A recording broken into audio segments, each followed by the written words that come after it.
Importante. Fábio, tudo contigo.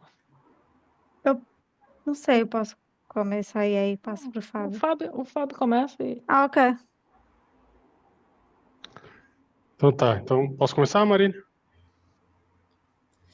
Vamos lá. Boa. Então vamos começar aqui. Primeiro a gente vai apresentar aqui o Tugajo, para acho que a maioria aqui já teve algum evento, mas para quem é novo. Então nós somos uma comunidade de práticas ágeis aqui em Portugal, com o objetivo de fomentar a agilidade, compartilhar conhecimento, enfim, tudo isso. A nossa marca veio aí do Tuga, que é de Portugal, o Galo de Barcelos. E isso é de comunidade, então, vocês separarem aqui, a gente, na verdade a Raquel aí, mas quem criou na época, o Gajo, tentou colocar tudo isso no nosso logo, para fazer uma referência a Portugal e a agilidade, e por ser uma comunidade, tá? Começou em março de 2022, fizemos agora 3 anos, estamos fazendo aí alguns sorteios, sei quem participou,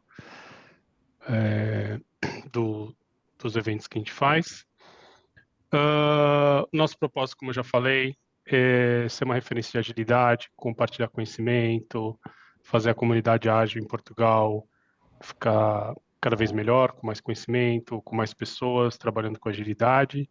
Nós aqui do staff acreditamos na agilidade, somos aí, tivemos, como é que eu posso dizer assim, vivenciamos a agilidade e os benefícios que ela traz, como realmente um jeito de trabalhar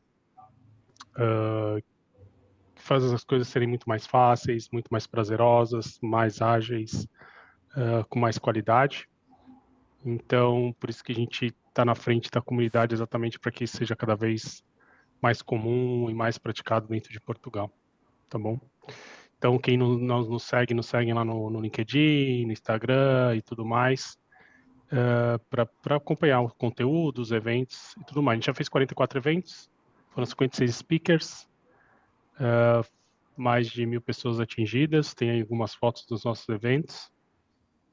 Atingida, E atingida não, né, Fábio? Parece que tá impactada, né, Fábio? impactadas. É Boa. isso. Temos aí as empresas que são apoiadoras, sejam com brindes, com locais, enfim. A gente sempre tem todos os eventos, praticamente todos os eventos, a gente sempre faz parceria com alguma empresa que tem aí alguma ligação com agilidade e tudo mais, exatamente para a gente poder conectar as pessoas com as empresas, promover network e tudo mais, tá bem? Somos, não muito tempo, temos sponsor do Scrum Alliance, somos uma comunidade oficial do Scrum Alliance, que é muito importante. Temos aí, acho que a Marina vai falar, um evento Uhum. em maio do Scrum Alliance bem importante. Sim. Então, contigo, Marina. Obrigada, Fábio. E aqui acho que é importante ressaltar, né? Então, o Tugajo é uma comunidade, uma associação agora, né? Então, sem fins lucrativos. Então, essas são algumas das empresas, como o Fábio comentou, apoiadoras, sejam elas, né, fornecendo algum brinde para a comunidade, alguma premiação para a comunidade, né? Ou de fato fomentando esse ecossistema de inovação aqui, de inovação, tecnologia, agilidade aqui em Portugal. E também sempre estamos abertos, logicamente, né? Deixamos nosso QR Code aqui, vocês vão ver alguns QR Codes ao longo da apresentação, gostamos muito de QR Codes. Pronto, se caso queiram apoiar, enfim, a vossa empresa. Antes de tudo, né, antes de a gente até seguir, queria só entender que a gente já falou aqui algumas pessoas que esse é o primeiro evento no Tuga Ágil, né? Então, Ana Sofia, a gente achava que era, mas pronto, né? Comentou ali, já nos reconectamos, né? Tem alguém aqui que é o primeiro evento, seja online, presencial? Paula, você já tinha participado de algum evento? Luciano, Fábio? Tô aqui meio que, acho que falando alguns nomes que Micaele, enfim, se puder levantar a mãozinha só para a gente entender. E pronto, se sintam-se bem acolhidos e sejam todos muito bem-vindos. Espero que seja não só o conteúdo de hoje é agregador, quanto a comunidade como um todo faça muito sentido para todos vocês. E aí, alguns recadinhos paroquiais aqui que a gente costuma dar aqui no começo das nossas sessões. Então, temos um novo parceiro, né, que é o Anagile, né? O Anagile tá com uma primeira formação de SAFe, né? Então é um dos grandes queridinhos, né, da agilidade cá em Portugal. Então eles vão ter uma primeira turma aqui no final de abril, do dia 22 ao dia 25. Então, com essa oportunidade aí de 300 euros, ou quem quiser pagar em real, 1.850 reais, acho que, Raquel, se puder colocar aqui no... Aproveitem aqui também, pessoal, que essa formação realmente está a preço de custo, porque só a certificação ela está em torno de metade do valor. Então aproveitem que realmente vale a pena. E pode ser que essa oportunidade não tenha de novo, tá? Vou Por colocar volta Pronto. de uns 1.000 euros, 1.000 ou mais de 1.000 euros, uma certificação normalmente dessa aí, treinamento, certificação. Então, assim, não sei se vai ter outra Sim, oportunidade dessa, não.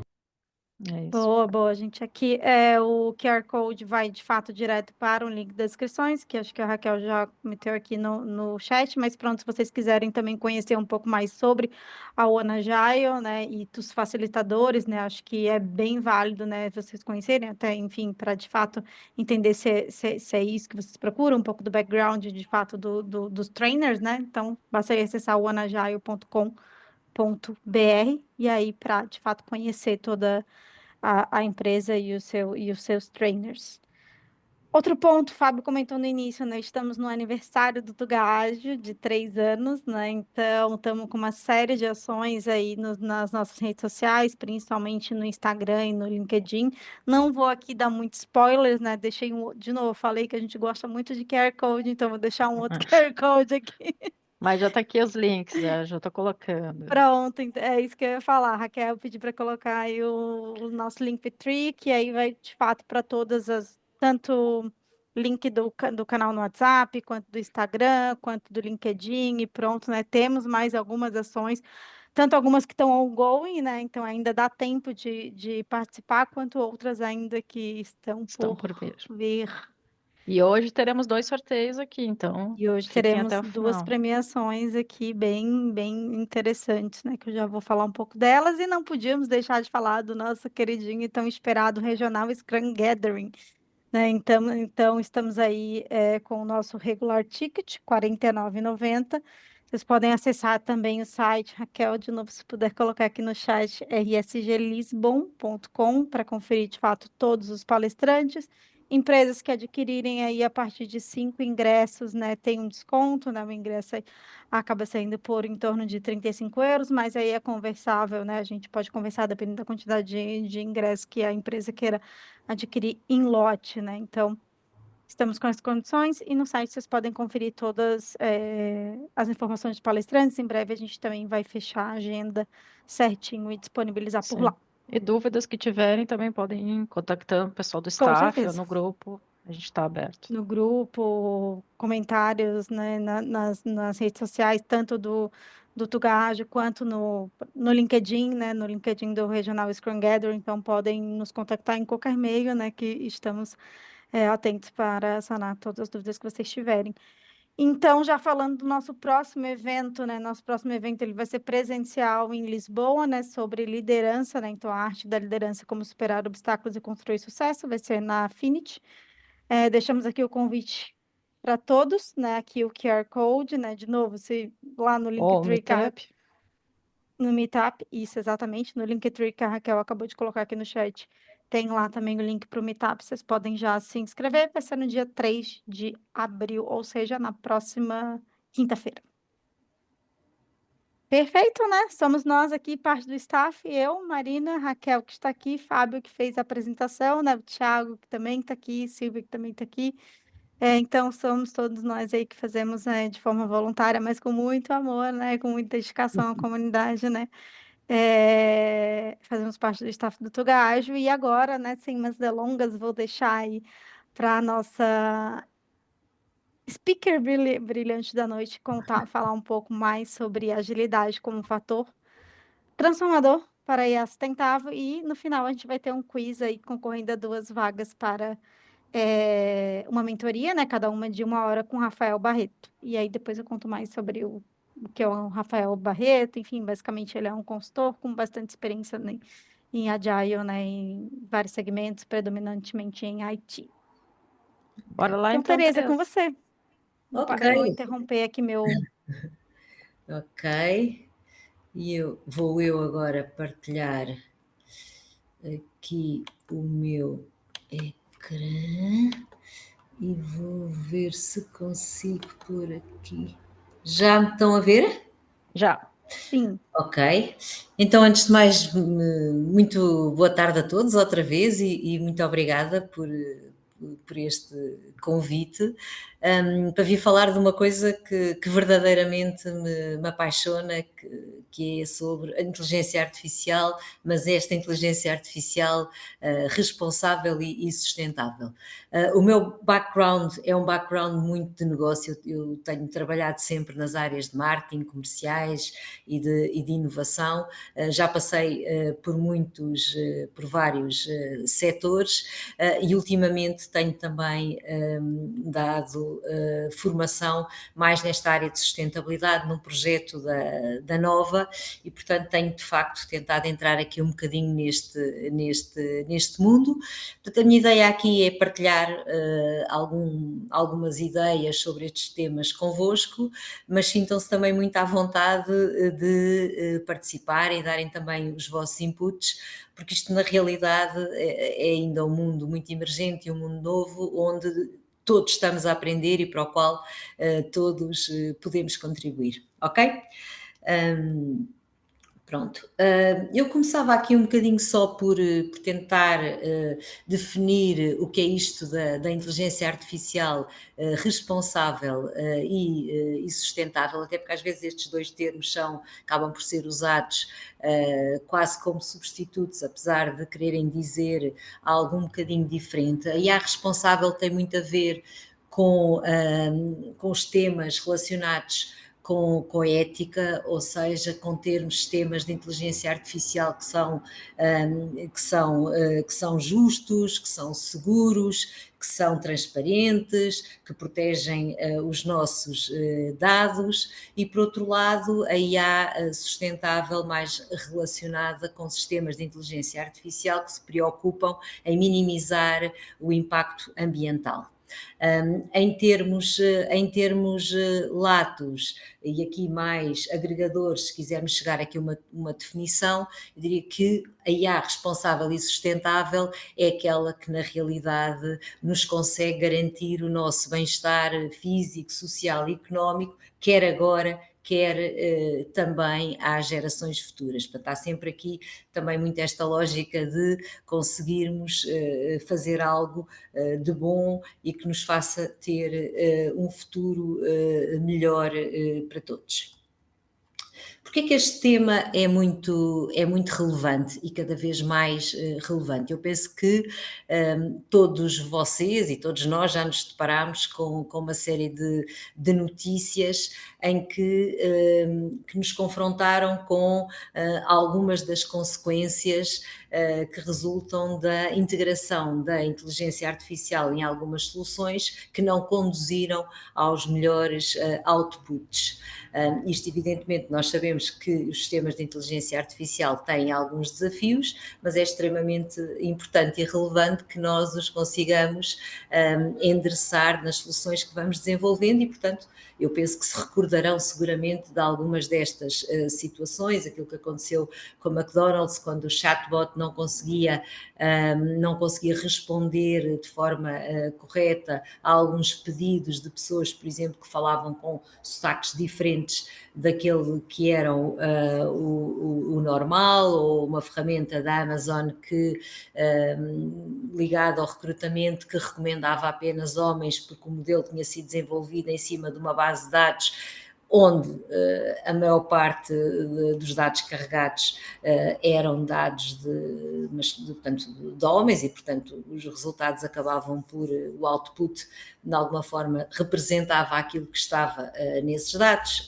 etc. Mais recentemente, temos também estes temas ambientais e quando, eu imagino que estejam recordados daqueles infelizes focos que ocorreram em Los Angeles aqui há uns tempos e vieram muitas notícias para cima da mesa em que muitas pessoas de alguma forma acusavam também estes sistemas de inteligência artificial de, no fundo, as empresas empresas que os desenvolviam, estes modelos, estarem a usar toneladas de água e, portanto, isso estar a contribuir para não haver, digamos assim, tanta água disponível ou para combater os incêndios ou inclusivamente a provocar secas. Isto não é exatamente verdade, mas há muito este tipo de percepção por parte das pessoas, e as empresas têm de facto que de alguma forma endereçar isso. E a verdade, e acho que isso acho que também é uma noção que é extremamente importante, é nós termos a consciência de que aquilo que estas soluções devem ser, não podem apenas ser moldadas e reguladas pela legislação. Na verdade, todos nós, ao desenvolvê-las, todos nós, ao trabalharmos com elas nas nossas obrigações, temos a capacidade de contribuir para garantir que elas de facto são mais responsáveis e, por outro lado, também mais sustentáveis. E quando falamos de riscos que estas soluções de inteligência artificial têm, que nos vem imediatamente à cabeça e que está muito presente sempre que falamos de inteligência artificial, tem a ver com os impactos ambientais.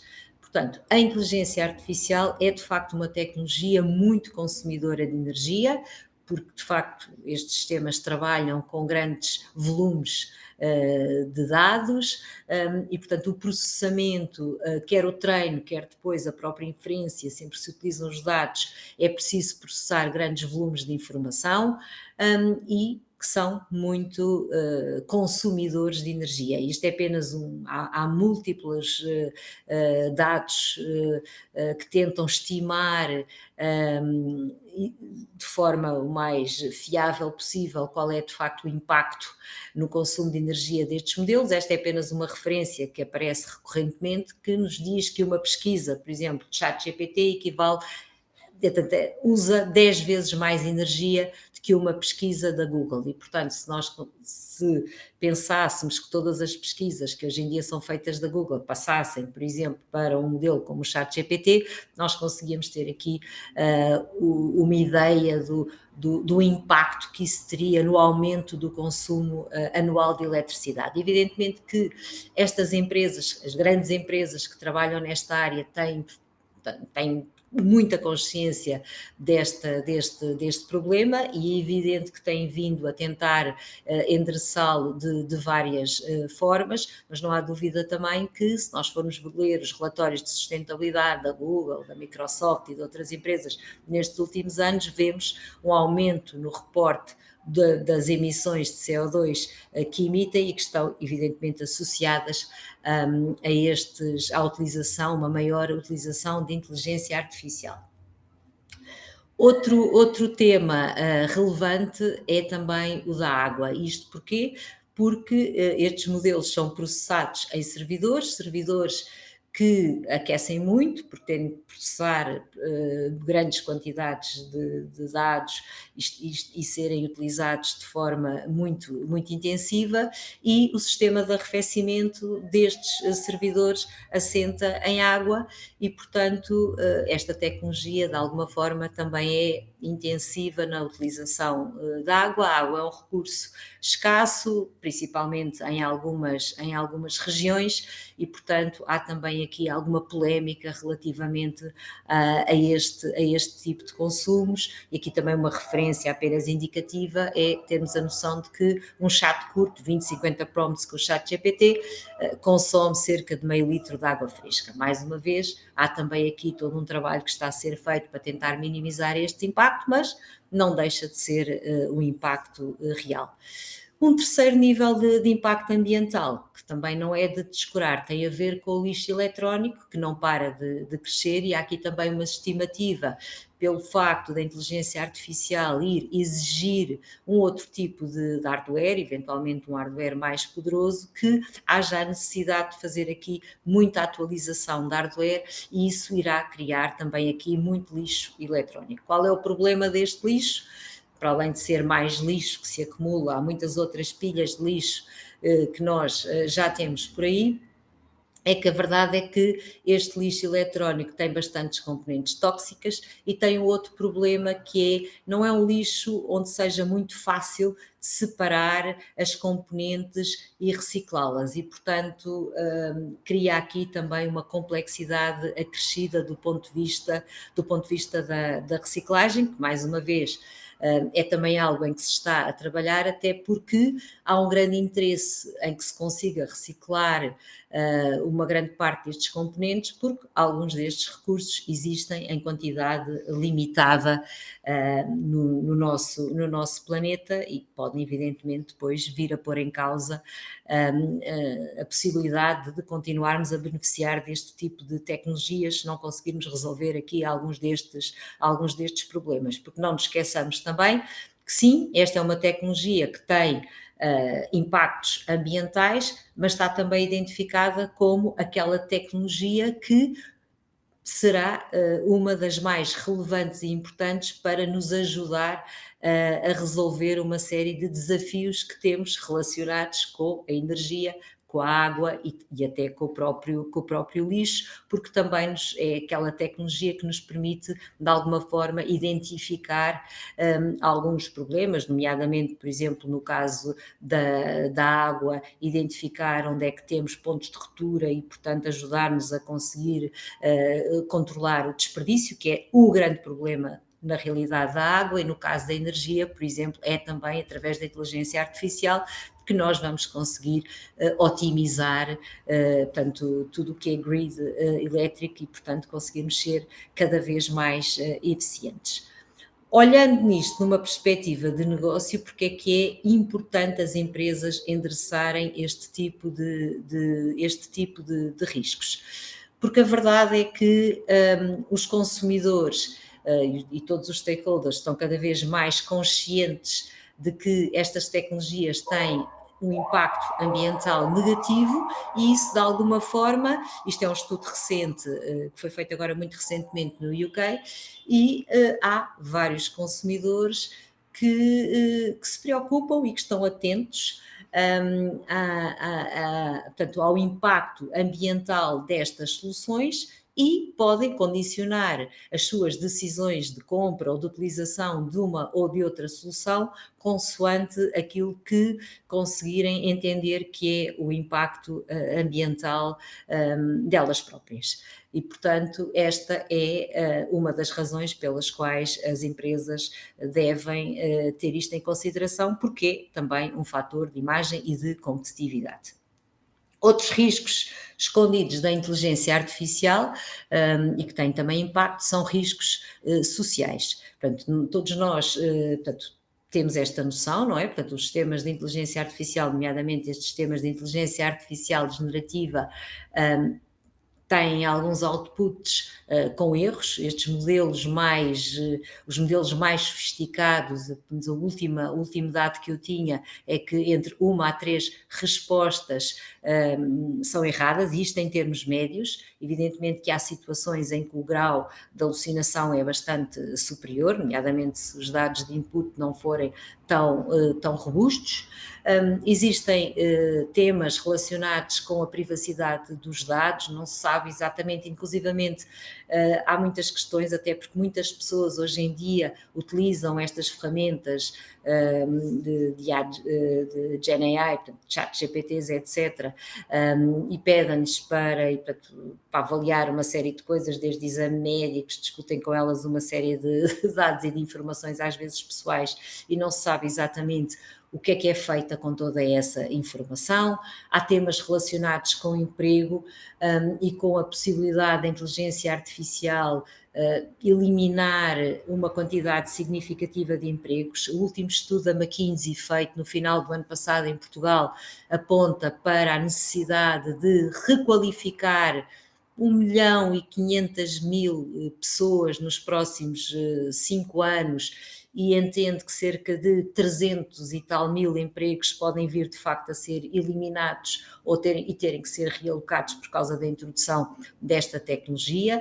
Isto está a criar um fenómeno que não para de crescer, que é a ansiedade provocada pela inteligência artificial, ou a AI anxiety, que está a ter aqui algum impacto na saúde mental das pessoas.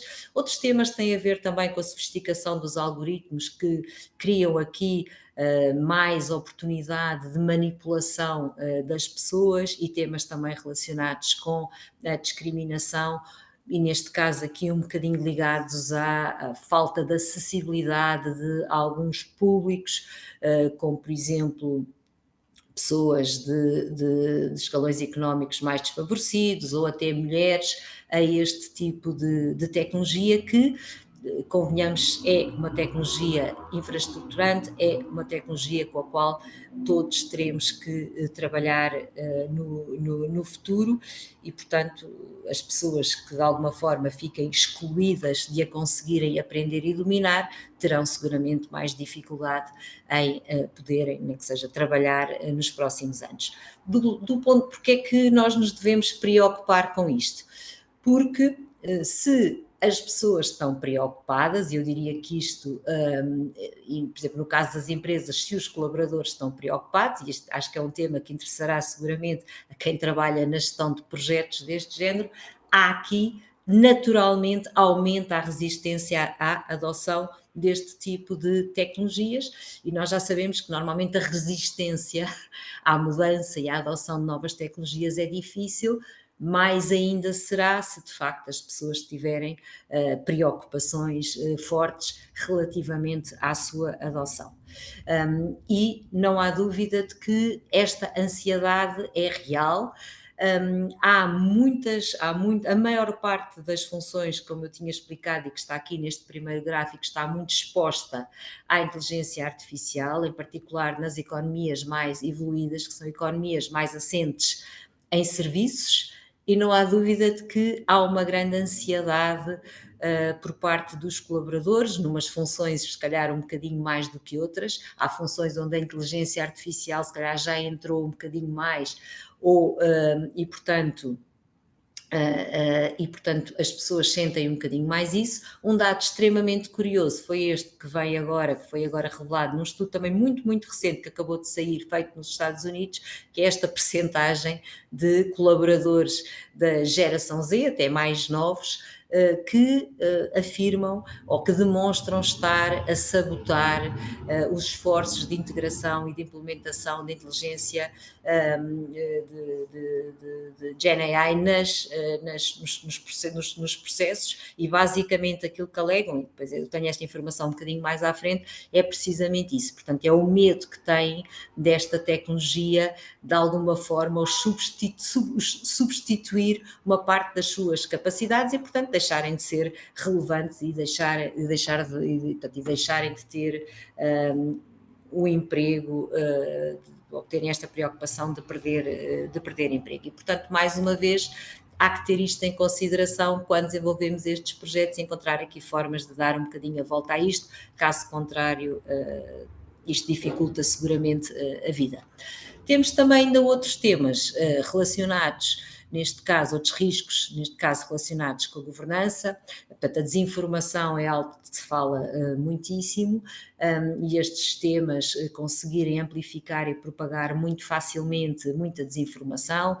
Os deepfakes são uma realidade, é cada vez mais fácil nós conseguirmos criar deepfakes, tudo e mais alguma coisa. Temos também estes temas dos enviesamentos dos dados, que ainda não está, e portanto está longe de estar resolvido, e quem trabalha com estas ferramentas consegue perceber bem que isto de facto acontece, e o problema disto é às vezes até perpetuar muitas situações, nomeadamente discriminação, e de limitar a capacidade de nós nos tornarmos uma sociedade mais inclusiva. Temos temas de transparência e de explicabilidade dos modelos, portanto não é completamente claro a forma como os modelos são desenhados, os dados que são utilizados, os critérios, não é, que estão ali, que nos permitem tomar decisões. Isso dificulta-nos, inclusivamente, às vezes, conseguirmos validar os outputs que nos entregam, muitos temas relacionados com a propriedade intelectual, portanto, que textos, que imagens, que trabalhos, que pensamentos de autores foram utilizados para treinar estes modelos, e até que ponto é que isto violou ou não violou os temas da propriedade intelectual, portanto, e depois também riscos de cibersegurança, e portanto há aqui também uma estimativa de que venham a crescer muito nos próximos anos, não apenas portanto, através de uma correlação direta com o aumento da digitalização, mas a verdade é que estes sistemas de inteligência artificial podem também ajudar a tornar, portanto, estes sistemas de resiliência, de segurança mais vulneráveis. Portanto, isto também tem sido ultimamente bastante debatido.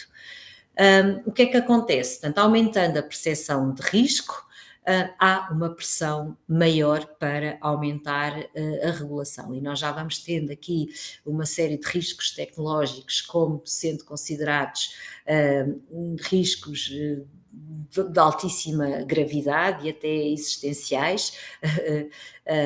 Temos aqui a desinformação, a malinformação como o principal risco.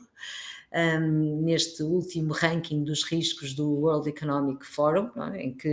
em que são convidadas quer, sei lá, os agentes governamentais, empresas, etc., organizações, ONGs, etc., a comentar o que é que consideram que sejam os grandes riscos para a humanidade, e portanto temos aqui uma série de riscos tecnológicos, e há 10 anos aparecem aqui os tais riscos associados a erros ou a outro tipo de outputs, como a inteligência AGI, portanto a inteligência geral, artificial geral, etc., que podem vir a provocar aqui algumas situações catastróficas. E isto tem vindo a ser sugerido até por grandes especialistas nesta área, e portanto é provável que a pressão para a regulação vá aumentando. E o que é aqui curioso, e aqui já falámos aqui das taxas de alucinação, mas há aqui um dado curioso também de um estudo que saiu muito recentemente, em que há aqui uma percentagem muito grande, 47% dos utilizadores e das pessoas acham que inclusivamente os developers deste tipo de soluções devem ser orientados ou guiados por uma regulação muito mais forte e muito mais robusta e muito mais impositiva, digamos assim. Isto é um bocadinho parecido, se calhar, com aquilo que hoje em dia já acontece. Dou aqui só um exemplo, por exemplo, com arquitetos ou engenheiros que podem inclusivamente ser civilmente incriminados caso não tenham assegurado todos os princípios de responsabilidade no desenho de projetos e na condução de obras. Neste momento, isto ainda não acontece relativamente à inteligência artificial, mas se de facto as soluções não forem conseguindo provar, porque há aqui uma capacidade de controlar todo este tipo de riscos, é normal que a pressão para a regulação continue a aumentar. Na prática, porque é que de facto é importante nós, portanto, todas as pessoas que de facto intervêm no desenho e na implementação destas soluções se preocuparem com estes temas, porque eu acho que é do interesse de todos evitarem e tentarem melhorar estas taxas de falhança parcial ou total de projetos, nomeadamente estes mais especificamente relacionados com a inteligência artificial, e tentar melhorar, digamos assim, estas estatísticas, porque, no mínimo, para além do impacto económico que isto tem também outro tipo de impactos, nomeadamente de frustrações a nível da saúde mental, porque acho que ninguém quer, tanto ninguém que está à frente de projetos, a desenvolver um projeto onde investiu o seu tempo, todas as suas capacidades, verem-no falhar, e também ninguém quer, de repente, ter uma legislação tão asfixiante que na realidade ajuda evidentemente a limitar uma série de riscos, mas também de alguma forma pode provocar que não se consiga nesse caso capitalizar todas as oportunidades que estas tecnologias também trazem. Portanto, este é, por exemplo, um tema que tem vindo a ser muito discutido nestes últimos tempos em relação ao AI Act, e que na realidade já se diz que está a tentar regular aquilo que se calhar ainda nem sequer aconteceu, e há aqui de facto uma discussão, e aqui é uma discussão que é óbvia, sempre, principalmente quando se está a falar de tecnologias inovadoras. E pronto, isto era aqui um bocadinho uma primeira parte de introdução, não sei se alguém quer fazer aqui algum comentário ou dar aqui o seu aporte. Não? Posso só participar muito brevemente, Teresa? Sim. Obrigado por esta introdução. Eu acho que esta área é de facto mesmo muito importante e falaste no início que vai haver uma limpeza, entre aspas, de muitos postos de trabalho e já há estudos a preverem isso mesmo, mas esta área aqui é uma das áreas que pode trazer muitos postos de trabalho e que pode ser muito interessante para pessoas que tenham receio da grandeza da área e que prefiram estudar a parte ética e que tenham interesse nesta área, por isso é só Claro. um pequeno à parte. Sim, Acho sim. que é interessante mencionar. Não, é claramente, muito obrigada, e de facto, porque às vezes nós também quando pensamos em inteligência artificial, também associamos isto apenas a funções muito técnicas, não é? Muito técnicas, muito ligadas ao development, ou ao coding, ou o que seja, mas também ao data science, portanto, a funções, mas a verdade é que vão aparecer muitas outras funções relacionadas, mais do lado do negócio, mais do lado do legal, mais do lado da ética, mais do lado da sustentabilidade, e portanto há aqui também uma oportunidade grande de crescimento, de emprego e de trabalhar esta área de muitas perspectivas diferentes. Acho que sim, que isso é de facto um tema bastante relevante e que abre aqui muitas oportunidades a muitas pessoas. Sim. Só para compartilhar, eu fiquei realmente chocada com as informações que tu trouxe, porque a gente tem, assim, uma breve ideia, mas não desse tamanho a dimensão, né, do que, enfim, do que esses números nos mostraram. É bem chocante, impactante.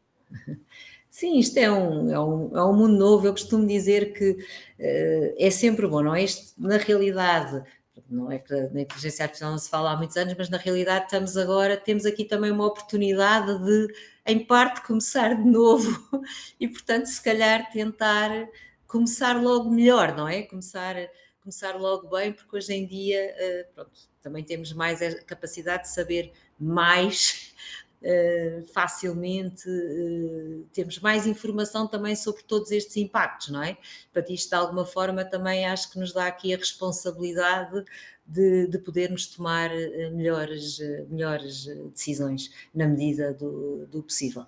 Não é fácil, isto tem tudo muitos desafios, tudo o que são sistemas trazem muitos desafios, é sempre, melhora-se numa coisa, às vezes piora-se noutra, é tentar encontrar os melhores equilíbrios, é aquilo que vamos estar sempre aqui a fazer. Pronto, porque é que eu acho que há aqui uma oportunidade interessante de interseção entre a gestão de projetos, a IA e a sustentabilidade? Porque a verdade é que nós vivemos naquilo que também é chamada, isto em termos de trabalho, não é?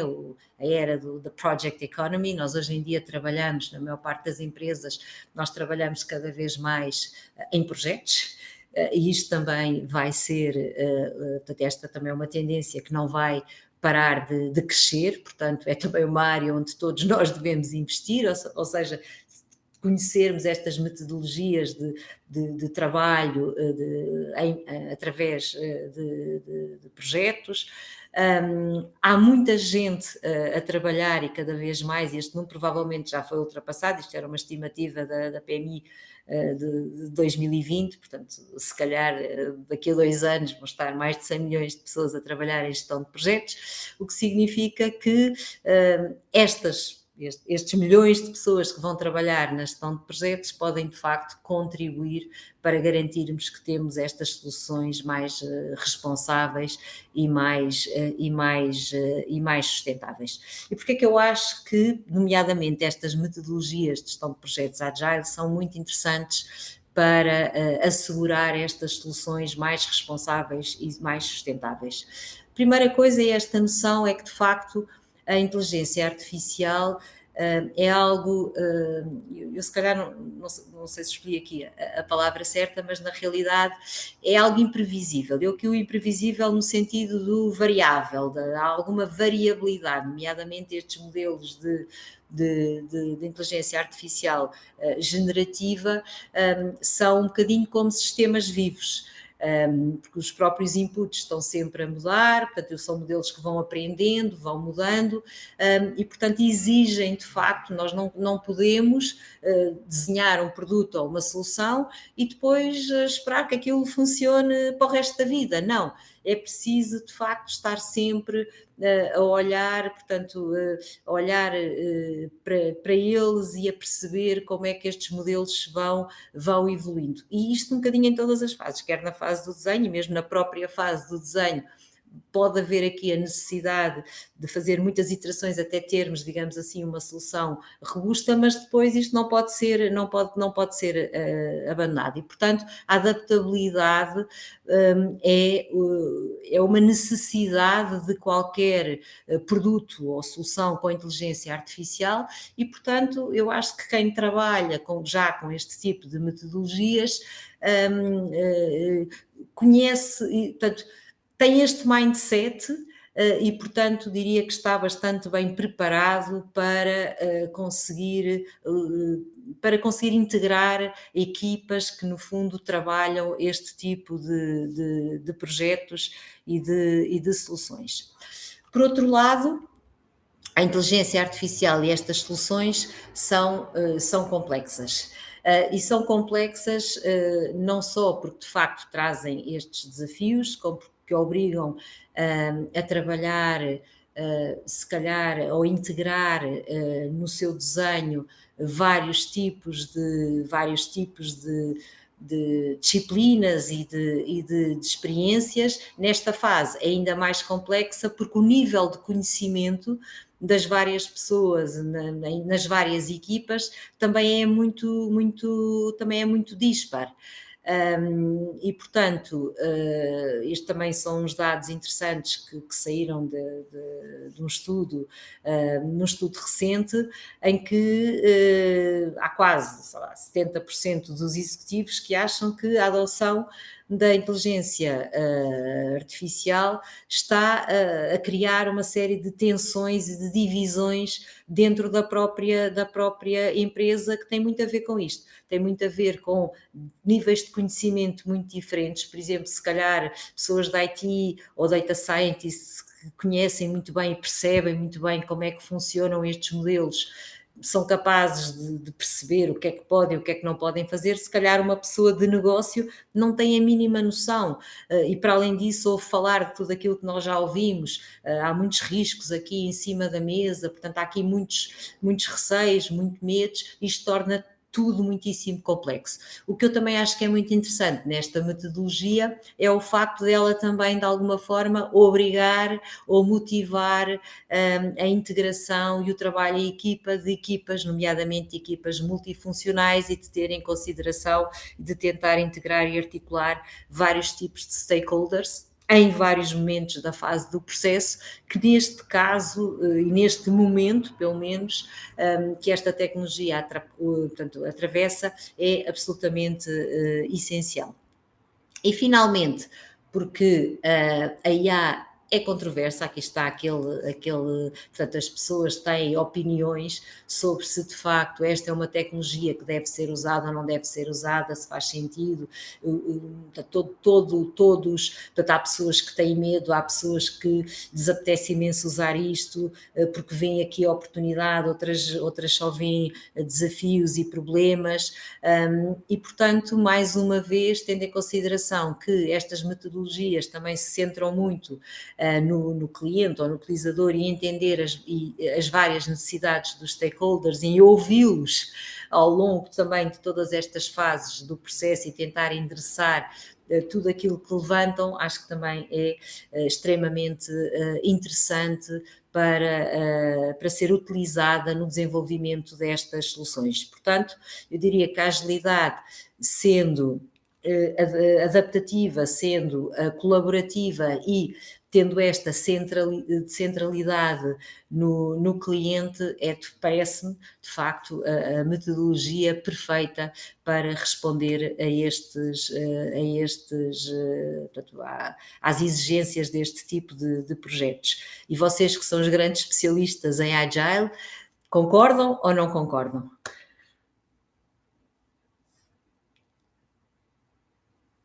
Já agora gostava de saber a vossa opinião.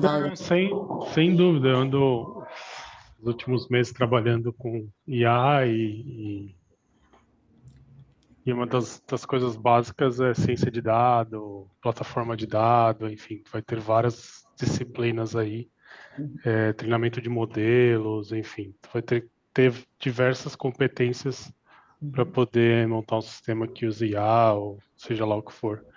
É difícil ter um projeto que vai ter uma competência só. Realmente são muitas coisas, muitas vertentes da tecnologia para que realmente consigas fazer uma solução que use IA. Então é ainda mais, com certeza, ainda mais necessário esses times multidisciplinares com essa nova era de IA. Claro. E sentiu também que o facto de existirem essas equipas multidisciplinares, que houve também aqui a possibilidade de uma aprendizagem conjunta? É porque eu continuo a achar, isto é um bocadinho aqui uma pergunta, porque eu continuo a achar que as empresas têm mesmo que investir muito em aumentar a literacia da inteligência, tanto relativamente à inteligência artificial, e acho que esta pode ser também um meio muito interessante de o fazer, não é? Um bocadinho o peer learning quase, introduzido também aqui. Sim, concordo. Acho que sim. É o mundo ideal, né, Tereza? Eu acho que aí seria mesmo, a gente tem aí grandes possibilidades, mas no ponto de vista agile, talvez seja a melhor maneira da gente aplicar agilidade de fato, não tendo um projeto de escopo fechado, por exemplo. Eu acho que a IA vai permitir, ou permite, né, ser mais adaptativo impossível, né? Eu acho que é esse o caminho. E até por ser uma coisa nova, é interessante porque os stakeholders, eles vêm com um pedido, mas ao introduzir a IA, tu abres um mundo de possibilidades. E aí cabe muito ao time de desenvolvimento a propor essas e vai calhar muito com a agilidade, porque no caso da agilidade é exatamente propor o melhor possível para o negócio, para o usuário, enfim. E às vezes, muitas vezes, coisas que ele nem imaginou que ele poderia ter ou precisaria, ou seja lá o que for. Claro. Tá vendo? E isso eu estou até vivendo agora. Estou até brincando na equipe que tem lá um projeto que quem criou esse projeto foi a equipe de desenvolvimento, foram os técnicos, não teve nenhum stakeholder a pedir. E nós estávamos a brincar que nós vamos propor uma solução por um problema que eles nem sabiam que tinham. Claro. Não, as possibilidades são de testar, de experimentar, não é? E também aqui acho que a cultura da empresa para o erro, né, para essa experimentação também vai ser muito importante. Claro. Não, isso seguramente, não é? Mas pronto, e estas metodologias por serem isto, por serem iterativas, por serem colaborativas, por serem adaptativas, isto tudo são muito interessantes, não é? Para trabalhar estes projetos que é como dizem, não é? Muitas vezes a pessoa ainda nem sabe muito bem porque nem sequer percebe até onde é que isto nos pode fazer chegar, não é? Muitas vezes é apenas à medida que vamos implementando, conseguindo descobrir outras ideias, não é? Isto é tudo ainda muito novo. E claro que já há muitos use cases e tudo, mas ainda há todo um mundo novo para criar, não é? Que é muito interessante. Ok, isto é só aqui um pequeno apontamento, isto até vem no seguimento de uma conversa que eu tive outro dia com um dos meus filhos. Eu tenho um filho que é Data Scientist e Data Engineer, trabalha neste tipo de projetos, e que me dizia que, mas bem, nós quando fazemos projetos já somos super sustentáveis, porque nos focamos imenso na eficiência, e pronto, isto às vezes há um bocadinho esta ideia de que o foco na eficiência é imediatamente igual à sustentabilidade, mas não é? Principalmente eficiência igual a sustentabilidade, porque às vezes o ser eficiente pode significar só que queremos ser mais rápidos, mas para sermos mais rápidos temos que consumir mais recursos, ou para fazer mais depressa, se calhar fazermos as coisas se calhar com um bocadinho menos de qualidade ou menos validação, ou para termos menos custos, acabarmos por usar, neste caso, por exemplo, aqui um exemplo de servidores menos ecoeficientes. Quando nós nos focamos também na sustentabilidade, é um bocadinho o nosso mindset que muda, e nós vamos um bocado à procura daquela solução que de facto crie verdadeiramente mais valor para as pessoas, para o planeta, e mitigue riscos. Eu dou um exemplo muito rápido, numas aulas que eu dou a gestores para explicar esta ideia. É, por exemplo, imaginem uma empresa que tem nos seus custos, tem um peso muito grande da energia. O que é a coisa mais fácil que um gestor pode fazer para tentar reduzir este custo?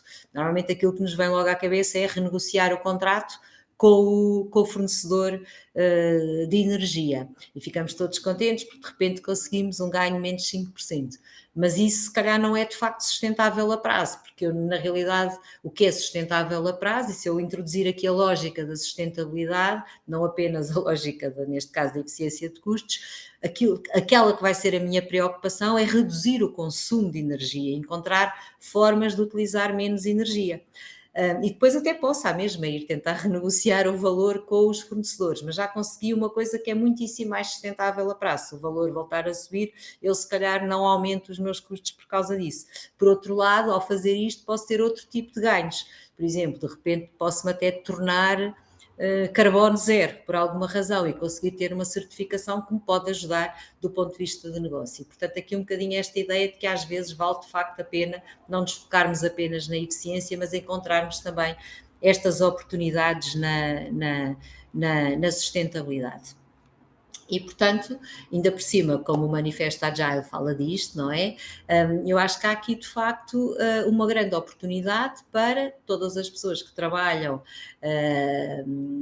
neste tipo de projetos poderem ser champions desta inteligência artificial mais responsável e sustentável. O que é que isso significa? Já vamos ver agora um bocadinho a seguir.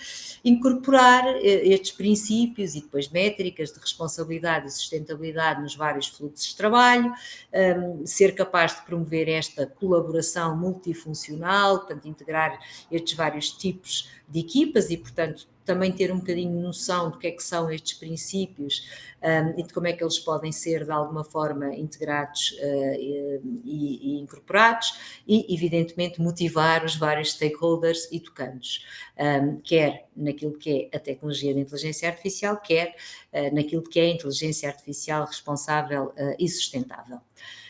Como é que nós criamos uma cultura de gestão de projetos responsável e sustentável?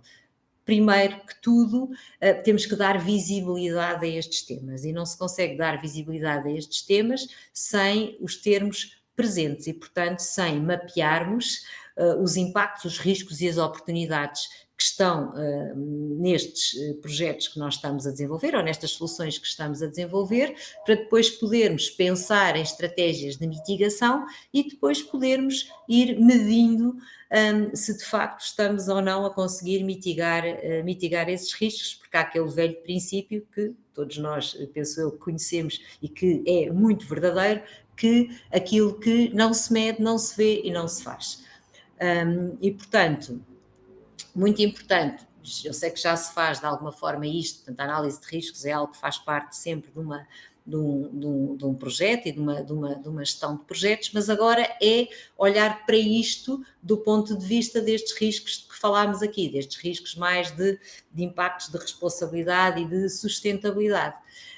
E temos que onde é que os vamos de alguma forma tentar identificar em todas as fases do processo de desenho e de implementação de uma solução, portanto, na fase da preparação dos dados, na fase da prototipagem, na fase da produção, portanto, compreender todas essas fases e tudo aquilo que acontece e ver que riscos é que temos que podem provocar este tipo de impactos. Quando olhamos, por exemplo, para os dados, perceber se os dados têm ou não ali logo algum tipo de enviesamento que pode depois condicionar o output, por exemplo. Na fase dos protótipos e da produção, percebermos o tipo de softwares ou o tipo de modelos que ou que vamos utilizar, ou o tipo de infraestrutura de hardware e software que vamos utilizar, e tentarmos perceber se estamos de facto a usar aquilo que precisamos e a usar aqueles que são mais eficientes do ponto de vista de sustentabilidade e também do ponto de vista de responsabilidade, e portanto é procurarmos riscos e impactos em tudo isto, portanto quer nas várias nas funções que vamos executando, quer nas ferramentas, digamos assim, que utilizamos para poder construir as nossas soluções e, por outro lado, evidentemente, estar também atentos a fatores externos, como o que é que está a acontecer do ponto de vista de legislação, toda a legislação relacionada com a inteligência artificial e toda a legislação relacionada com sustentabilidade está a mudar quase todos os dias e está a mudar continuamente, portanto também é preciso estar muito atento a isto. Tudo o que tem a ver também com a energia, também há aqui grandes alterações, porque portanto, há aqui vive-se de facto uma era de grande transição energética e, portanto, isto também podemos ter aqui quer desafios, quer oportunidades. Agora há também muitos riscos geopolíticos relacionados com a inteligência artificial, seja com o acesso a recursos naturais, seja com a possibilidade de utilização até eventualmente de algumas aplicações, caso se considerem que podem violar a segurança nacional. Tenho ouvido falar muito disto, nomeadamente entre os Estados Unidos e a China, e portanto é preciso estar atento a isto e identificar de facto todos estes riscos que podem evidentemente depois ter impacto na forma como os projetos podem ser concretizados. Isto assim de forma muito rápida, estes são os riscos que são considerados pelas instituições financeiras e pelos investidores como aqueles com mais materiais ou que podem ter impactos mais negativos nos resultados das empresas, caso não sejam acautelados. Portanto, riscos relacionados com a privacidade e proteção dos dados, até porque inclusivamente na Europa hoje em dia temos a legislação do GDPR, etc., que já pode multar, não é? Portanto, atribuir às empresas multas muito significativas.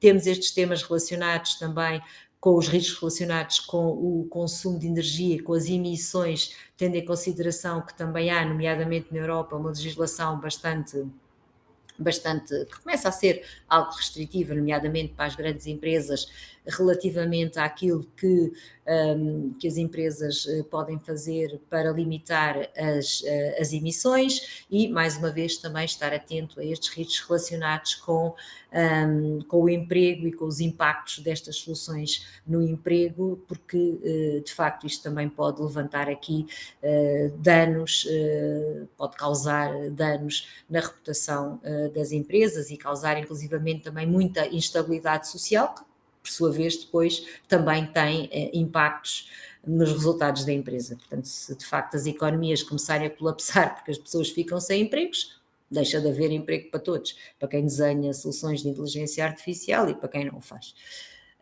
Por outro lado, mapear portanto, o impacto nas pessoas e no planeta. Eu não sei se todos conhecem, mas em 2015 ou 2016 a ONU criou os 17 Objetivos de Desenvolvimento Sustentável, Alguns deles, estas soluções de inteligência artificial impacta mais e impacta de duas maneiras, como vimos, de maneira positiva e de maneira negativa, e portanto, sempre que nós estamos a avaliar estes impactos, temos que tentar de alguma forma assegurar idealmente, não é, que os impactos de utilização das tecnologias sejam mais positivos do que negativos. Portanto, haverá sempre uns que são positivos, haverá sempre uns que são negativos, e há que, de alguma forma, equilibrar isso. Tal como eu já vos tinha dito no início, não há qualquer dúvida de que existe a expectativa de que a inteligência artificial tem evidentemente desafios, mas é uma tecnologia necessária para nós resolvermos os grandes desafios que temos pela frente. Desafios relacionados com a pobreza, desafios relacionados com a alimentação, portanto a disponibilidade de alimento para os bilhões que vamos ser, para os 10 bilhões que vamos ser em 2050. Desafios relacionados com o podermos proporcionar a toda a gente acesso a cuidados de saúde bons, uma boa educação, etc.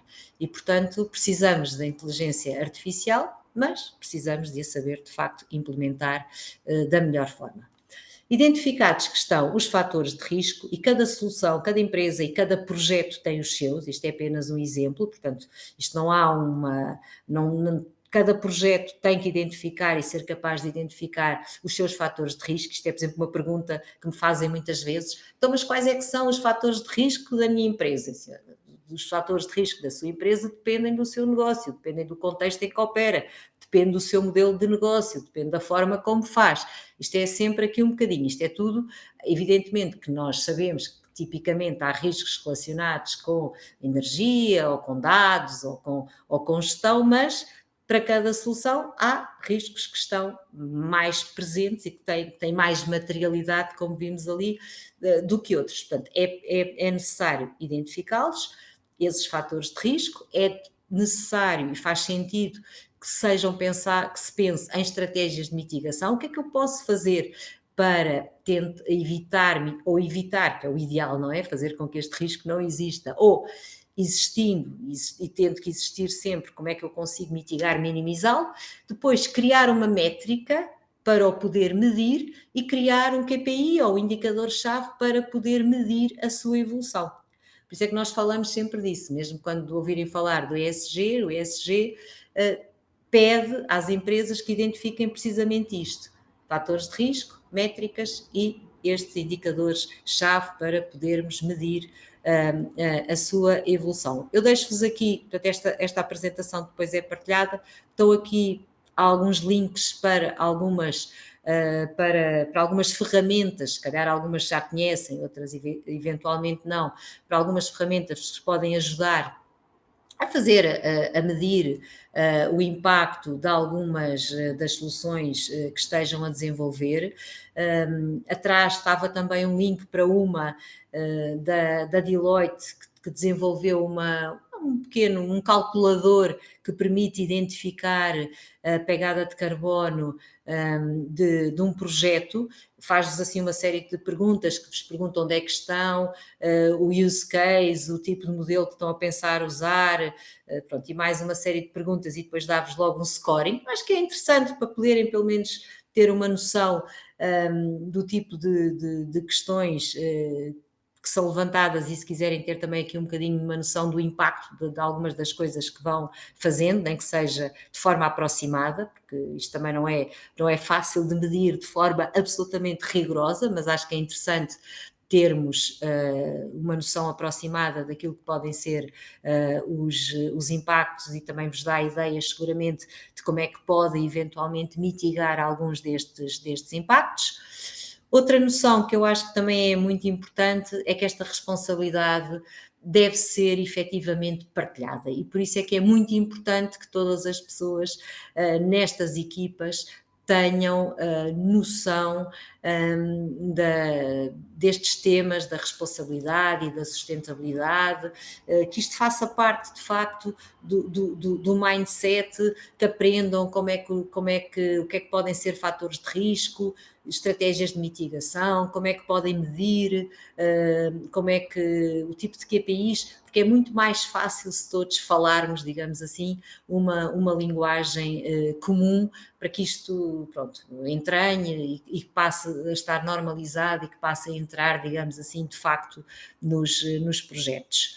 E está aqui, isto também mais uma vez é aqui um mero exemplo, nós de facto podemos acrescentar sustentabilidade em todas as fases da gestão de um projeto, colocando as questões certas, as métricas certas para medir, e portanto acho que era interessante, não sei, convido-vos se calhar num próximo projeto tentarem começar a fazer este tipo de exercícios e verem de que forma é que isto pode de facto levar a um outro tipo de soluções. A minha experiência, e às vezes conversando com pessoas nas empresas, é que às vezes começa muitas vezes por existir aqui alguma resistência, porque a verdade é que já se trabalha com muitos indicadores e de repente isto às vezes pede considerar mais fatores e mais indicadores, mas a verdade é que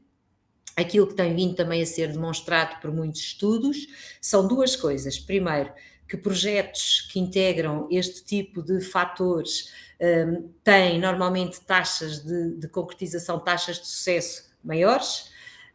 E a segunda coisa é que muitas vezes a introdução destes, portanto, o pensar de introduzir estes novos fatores e estas novas métricas obriga a pensar muitas vezes de forma diferente e sobre coisas diferentes e, portanto, também muitas vezes nascem aqui oportunidades de inovação relevantes. E é por isso que, de alguma forma, está comprovado, foi comprovado já há muitos anos e foi isso que fez nascer este tema do ESG. O tema do ESG nasceu no setor financeiro, na sequência de um reporting das Nações Unidas, que demonstraram que as empresas que integravam estes princípios no seu modelo de negócio, na sua estratégia de negócio, tinham sistematicamente melhores resultados financeiros do que aquelas que não o faziam. E, portanto, há de facto oportunidade na responsabilidade e na sustentabilidade, há que começar a explorá-la e, de facto, há muitas empresas que já o estão a fazer. Isto é de um estudo da McKinsey que mostra que há muitas organizações a terem já este tipo de temas em consideração e nos seus projetos a tentarem encontrar soluções para os mitigarem. Para terminar, aqui um bocadinho o outro lado da moeda, que é a inteligência artificial e estas soluções, e imagino que alguns já o farão, também podem ser trazidas para a gestão de projetos e para ajudar a otimizar e a agilizar e a tornar, digamos assim, esta gestão de projetos e torná-la mais fácil, automatizando algumas funções, ajudando a concretizar outras ou até aumentando, não é, a nossa capacidade de pensar e de fazer e às vezes de levar mais longe alguns projetos. Estão aqui também, evidentemente, algumas ideias, portanto, otimizar de forma automática a alocação, por exemplo, de recursos, usar a inteligência artificial para identificar e propor algumas estratégias de mitigação de riscos, automação de algumas tarefas. Pronto, tem aqui uma série de hipóteses que podem evidentemente ser consideradas, como dizia o meu filho, mas então mãe, estou um bocadinho aqui na dúvida, então por um lado não devo usar a inteligência artificial porque consome energia, é pouco sustentável, por outro lado há aqui uma oportunidade, claro, como digo, isto é tudo balanceado, há seguramente impactos negativos, mas há seguramente também impactos positivos e que devem ser considerados. Uma última nota é não nos esquecermos que por muita inteligência artificial que introduzamos nos nossos workflows de trabalho, é e continuará a ser essencial, e eu quero crer que sim, pelo menos nos próximos anos seguramente, que nós nos mantenhamos no loop, porque a verdade é que já vimos que estes sistemas têm erros, mas para além disso, eu diria que somos nós, não é só nós, humanos, é que temos esta capacidade crítica, sensibilidade e esta ética de alinhar, digamos assim, os projetos com as nossas necessidades e com os nossos valores humanos. E, portanto, este é também um tema muito importante, é defendermos, não, portanto, afirmarmos também o nosso valor neste trabalho conjunto com estes sistemas de inteligência artificial e, portanto, sermos de facto nós a liderá-los, a orquestrá-los e a garantir que eles de facto nos ajudam a fazer aquilo que nós queremos, não é? Na realidade, criarmos um futuro melhor, porque o futuro de facto precisa de nós e nós precisamos de criar um futuro próspero onde possamos viver. Há uma frase que eu gosto imenso ele é um escritor americano, que dizia qualquer coisa do género: o que é que adianta nós estarmos a construir umas casas lindíssimas se não tivermos um planeta decente onde a colocar? E aqui é um bocadinho a mesma coisa, não é? O que adianta nós estarmos aqui a matar-nos a trabalhar e a desenvolver soluções brilhantes se depois na prática estas soluções não nos ajudarem a criar de facto um futuro próspero, onde possamos beneficiar delas. E era isto. Muito obrigada. Obrigada, Teresa. Uma aula realmente muito bom. Obrigada, Teresa. Aqui de partilhar. Dúvidas, pessoal? Ou algum comentário também? Muitas informações, muitos dados assustadores, né? Mas pronto, é a realidade, a gente precisa lidar com ela, né? E saber como, enfim, melhorar daqui para frente, né? Ter essa visibilidade, como melhorar. E como a Teresa falou, né? Pronto, a gente vai disponibilizar essa apresentação, né? Então, na verdade, ela está no inquérito de satisfação que a Raquel colocou aqui já no chat. Então, se puderem responder para nós, é muito importante para a gente saber como foi essa talk, né? O que vocês acharam da dinâmica do assunto, o que vocês querem ver por cá. E logo depois, no agradecimento, tem aí a apresentação da Teresa e os contatos também dela pelo LinkedIn. Tenho certeza que ela também vai estar super aberta. Eu tenho só pena de não trazer aqui um caso concreto, normalmente é uma coisa que eu gosto mas Sim. A verdade é que eu não encontrei ainda, acho que isto ainda não, acho que já há de facto empresas a começar a trabalhar isto, mas isto assim de forma muito vincada, confesso que ainda não tenho, eu pelo menos não encontrei ainda, ou não participei, eu não conheço um caso que eu pudesse vir aqui mesmo apresentar, apesar de, se repararem, muitas empresas têm já estes princípios na sua estratégia de inteligência artificial, portanto eu imagino que os tenham em consideração sempre que desenvolvem este tipo de projetos. Portanto, se forem ver, nomeadamente, por exemplo, a H&M é uma delas, não é? Portanto, tem um framework de inteligência artificial sustentável e responsável e alinha o desenvolvimento das suas soluções por estes princípios. Portanto, imagino que ao desenvolver estes projetos, nas várias fases do projeto, tenha estes indicadores de que falámos um bocadinho em consideração.